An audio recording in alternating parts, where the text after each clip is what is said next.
Assalamualaikum warahmatullahi wabarakatuh. Sedulur sebangsa dan setanah air, jumpa lagi di channel Jagat Lupitu. Semoga dalam keadaan sehat tak kurang satu apa. Rahmah barokah salam Allah curahkan untuk kita semuanya. Seorang yang dulunya sama sekali tidak mengenal agama, mohon maaf, ini saya sampaikan pengalaman pribadi seseorang yang notabene setelah sadar mau mengenyam pendidikan rohani lewat agama Islam di sebuah pondok pesantren Ahliyah Ulumuddin Kesugihan. Setelah bertemu dengan sosok Habib yang masih muda dan dipandang oleh Muhyiddin ini kurang ajar, sampai dengan beliau mukim ternyata menjadi torik utama. Torik itu adalah jalan utama. Orang yang pertama kali memberikan jalan para habib-habib untuk mendawir ke sana kemari, minta duit kepada masyarakat yang dipandang mampu, bahkan permintaannya pun selalu di luar nalar, karena selalu saja, kalau boleh saya sampaikan, ada sedikit memeras kesadaran seorang Muhyiddin yang 35 menjadi torik. Pertobatan inilah karena setelah menyimak tesis Kiai Jimaduddin Utsman Al-Bantani dan kiai-kiai lain yang memberikan pencerahan terkait dengan klan Pa'alwi yang notabene tidak terverifikasi sebagai dzurriyyah Rasulullah SAW, sehingga Muhyiddin ini marah sekali dan menyatakan tobat setobat-tobatnya, tidak akan menjadi torik lagi dan tidak akan mengikuti lagi para oknum-oknum habaib, walaupun secara persaudaraan keislaman masih saja tidak menampik hal itu, tapi untuk menjadi muqibin sudah sangat tobat sekali. Mari kita simak testimoni pengakuan seorang Muhyiddin 35 tahun tobat. Lihat video berikut ini. Sekali lagi mohon maaf yang dirahmati Nusantara kita. Assalamualaikum warahmatullahi wabarakatuh. Assalamualaikum warahmatullahi wabarakatuh. Pengalaman saya kenal dengan seorang habib. Emang saya itu asli dari lereng Gunung Slamet. Itu turun ke Cilacap itu di pondok pesantren Kesugihan Al-Ihya Ulumuddin dalam rangka nyantri ya? Dalam rangka nyantri. Dan pengalaman saya itu memang dari dulu memang orang ya mantan daripada Gang Sadar. Dari tahun 80 itu saya sudah di tempat Gang Sadar sampai 87, 88 saya masuk Kesugihan. Nah, begitulah saya di Kesugihan. Itu awal di Kesugihan itu saya belum nggak tahu, kiai aja baru tahu di itu bahwa lagi habib gitu. Nah, waktu itu ada habib masih anak-anak lah gitu, tapi sudah brengsek lah istrinya, pokoknya gak bikin reseh lah. Nah, saya itu saya juga mantan dari Gang Sadar. Ya melihat seperti itu ya hati itu ingin tantang gelut. Contak gitu. lah yang gak terima. Iya, tantang gelut gitu. Nah, tantang gelut, tapi ada teman akhirnya diklarifikasi jangan, ini Habib, nanti ini adalah turunnya Rasulullah, nanti kamu kewalat.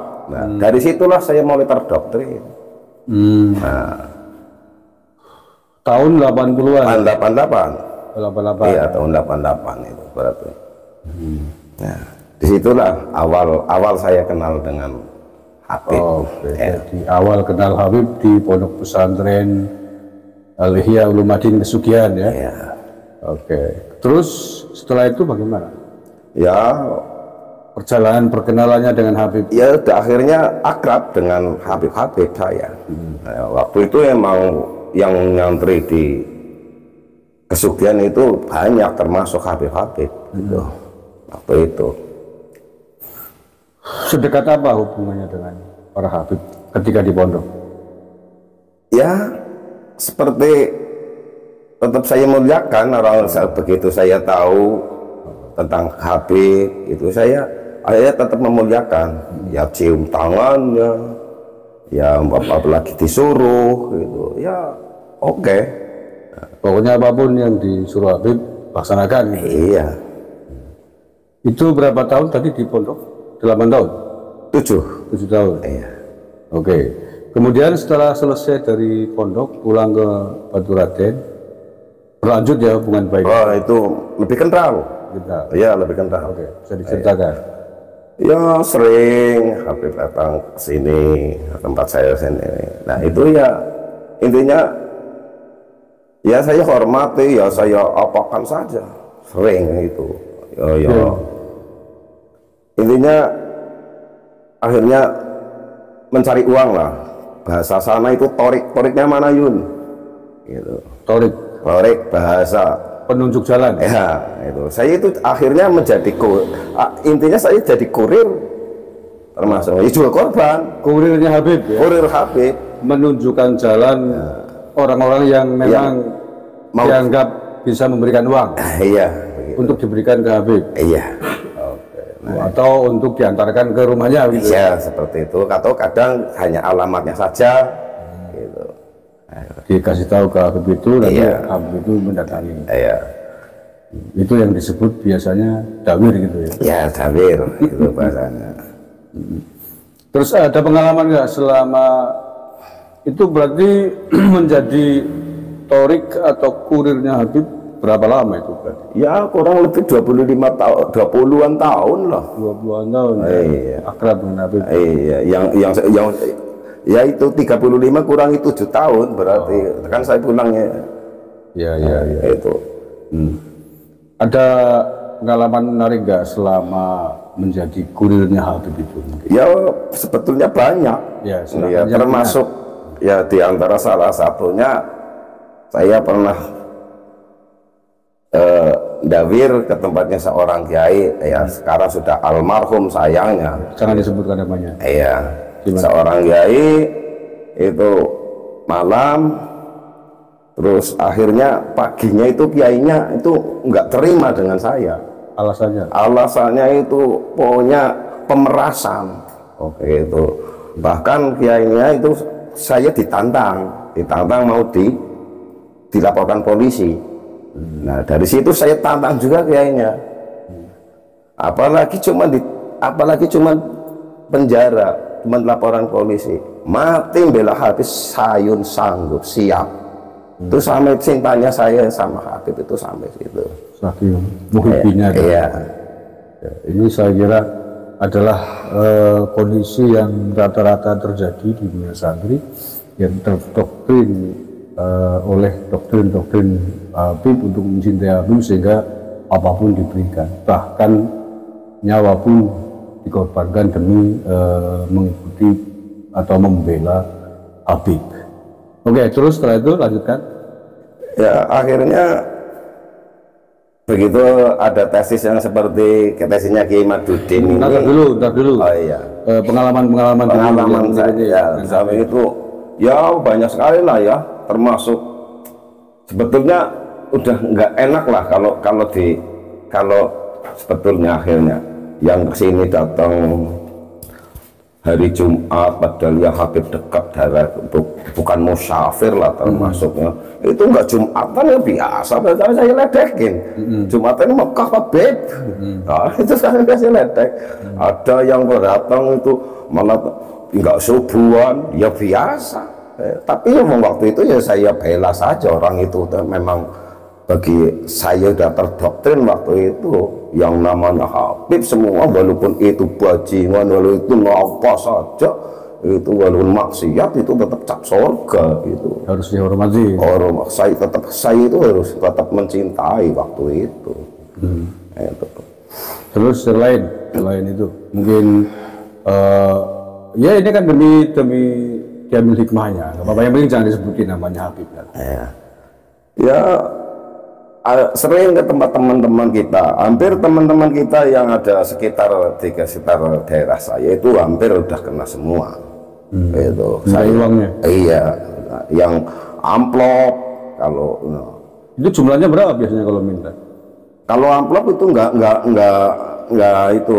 Contohnya mau muludan bagi amplop, Habib si A datang, Habib si B datang. Nah itu contohnya itu yang ecek-ecek gitulah. Yang ocok-ocok. Yang ocok-ocok ya ada itu. Sampai berapa? Loh, ada yang sampai yang terakhir aja ya, ini yang terakhir. Kemarin itu sebelum masalah nasab. Iya. Sebelum Ramadan masuk itu termasuk terakhir. Itu ada yang 10 juta cung. Itu ada yang 10 juta cung. Kalau saya sendiri itu 400. Nah, iya. Ada yang lebih besar lagi mungkin? Ya ada. Berapa? Ada. Sekitar berapa? Ada yang 35, juta. ada yang 25 juta. Iya. Itu. Biasa ya. Jadi orang berarti kaya-kaya ya. Rela menyumbangkan uang dengan entengnya 30 juta, 25 juta, 10 juta. Itu bukti bahwa santri selama ini sesungguhnya sudah luar biasa muhibbinya dengan para habib. Oke, mungkin yang lain selain masalah dawir itu, perbuatan-perbuatan yang mungkin kita anggap maksiat lah atau tidak sesuai dengan syariat. Pernah ada Kang Hayun nemuin habib yang datang ke sini? Gimana? Yang perbuatan habib yang secara syariat itu melanggar, pernah nggak? Ya itu tadi, secara itu ya yang di luar ibadah, enggak sholat itu ya, Jumat enggak Jumatan, subuh enggak subuhan gitu. Itu termasuk ada yang kesini bawa orang perempuan, ya ada Pak. Istrinya mungkin? Bukan, bukan, ya ada gitu. Tapi tetap husnudzon ya. Bahkan ada yang ganja. Buset. Ada yang ganja. Allah. Gitu. Ya waktu itu ya itu kan ada teman tanya itu sedang majdub. Gitu. Bukan majdub. Apa istilahnya? Sedang gemblung. Iya. Itu kalau ada teman dulu kok itu habibnya masih hidup. Kalau yang ganja itu cuman saya nggak tahu proses itu, cuma kasih itu 2 kali. Bukan teman dulu gitu. Itu ya teman baru lah, kemarin aja gitu. Tahunnya ganja kan? Nah, saya kan tahu paham dari aromanya, dari rupanya, itu lintingannya. Iya. Itu, dan dia sudah sempoyongan. Gitu. Ya, malum karena beliau penguasa Kang Sadar, jadi paham lah dengan dunia begitu ya. Baunya aja paham lah. Ibarat seorang montir mobil kan, dengar suara aja udah kelihatan, loh ini karburatornya kotor, oh ini remnya, sudah malum nih. Oke, ada lagi yang mau diceritakan mungkin pengalaman-pengalaman buruk dengan Habib? Ya seperti apa sih Pak ya? Sebetulnya ya banyak sekali sebetulnya, tapi diperincikan ya hampir sama sebetulnya dengan yang di sana-sana itu hampir sama. Kalau yang terbaru kan ada kasus Habib selingkuh dengan istri orang, bermain wanita. Iya. Pernah? Oh tadi udah disebutin ya. Iya. Yang lain ada nggak? Urusannya dengan perempuan? Oh, yang urusan yang sering dengan orang. Ya ada seorang Habib itu keluar dari hotel, nabrak tetangga saya. Itu ya termasuk ada nabrak tetangga saya, meninggal. Nah, akhirnya dia minta tolong kepada seorang kiai. Nah, seorang kiai menunjukkan suruh membelain, itu ada seorang santri yang suruh belain. Akhirnya ya dia padahal meninggalnya itu meninggali anak yatim 2. Itu tanpa denda, tanpa penjara akhirnya. Itu ada ya.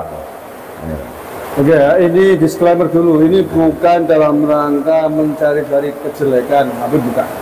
Tapi ini dalam rangka menguatkan data, fakta bahwa tesisnya Kiai Madudin Usman bahwa mereka bukan dzurriyyah Nabi, ini adalah data-data dan fakta-fakta yang menguatkan. Jadi ini semakin kuat bahwa kalau kita mengatakan mereka bukan dzurriyyah Nabi, ini adalah data-data fakta-fakta yang mendukung. Jadi bukan karena dalam rangka mencari-cari kejelekan kita, karena ini dzurriyyah Nabi, jangan kemudian dikotori oleh orang-orang yang mengaku sebagai dzurriyyah Nabi tetapi tidak bisa membuktikan, dan justru fakta-fakta, bukti-bukti yang ada sebaliknya. Oke, kemudian hari ini Kang Hayun kan sudah sadar. Itu awal mulanya bagaimana ceritanya meyakini bahwa mereka bukan dzurriyyah Nabi? Ya, karena pertama itu saya melihat itu di YouTube itu ada tes yang mengungkap itu Kiai Madudin itu. Jadi akhirnya saya itu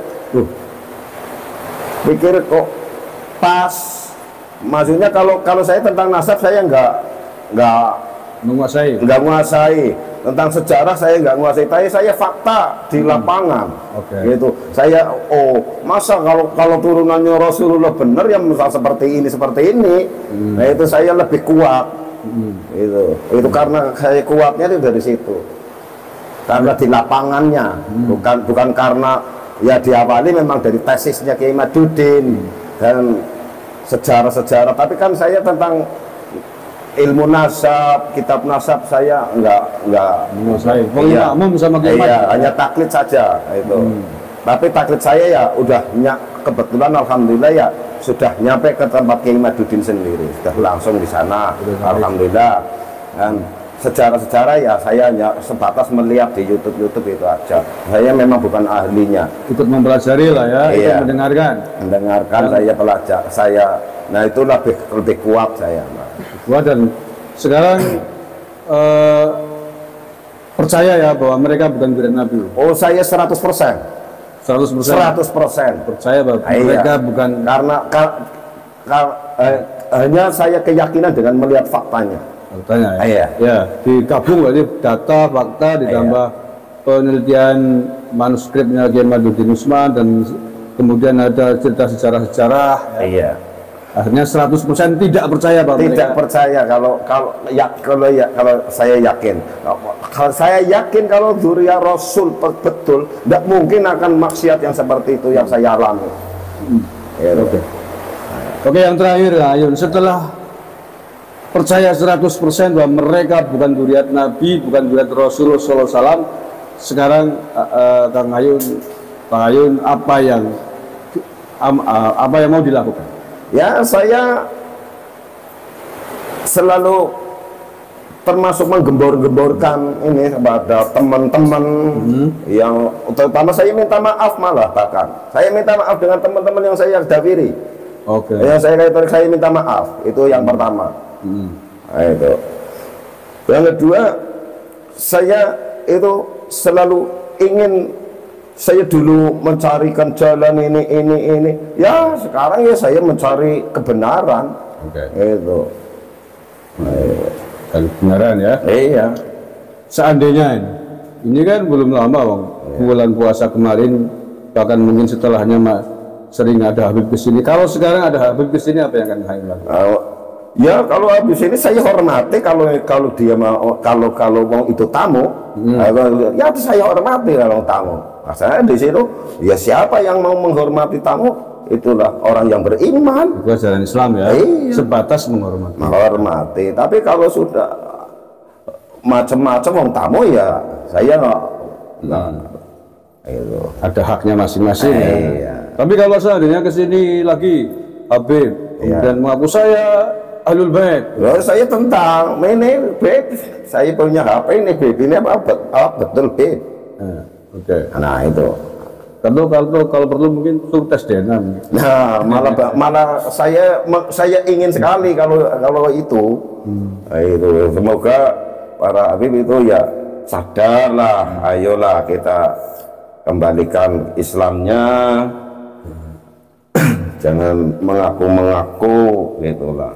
Jangan ngaku turunan Nabi. Iya, itu. Jangan ngaku turunan Nabi, dan ya wajar lah yang Ya. Kalau mau cari uang ya bekerja lah, gue atau berusaha, yang jangan berusaha dawir gitu. Karena yang didawiri belum tentu rezekinya atau uangnya kemenakan ya. Lah ya belum tentu. Ya kalau saya sendiri gitu loh Pak. Kadang-kadang ya memang saya jarang sekali, tapi kan saya toriknya utamanya. Iya. Penunjuk jalan. Iya, masa saya keluarnya uang sih nggak seberapa.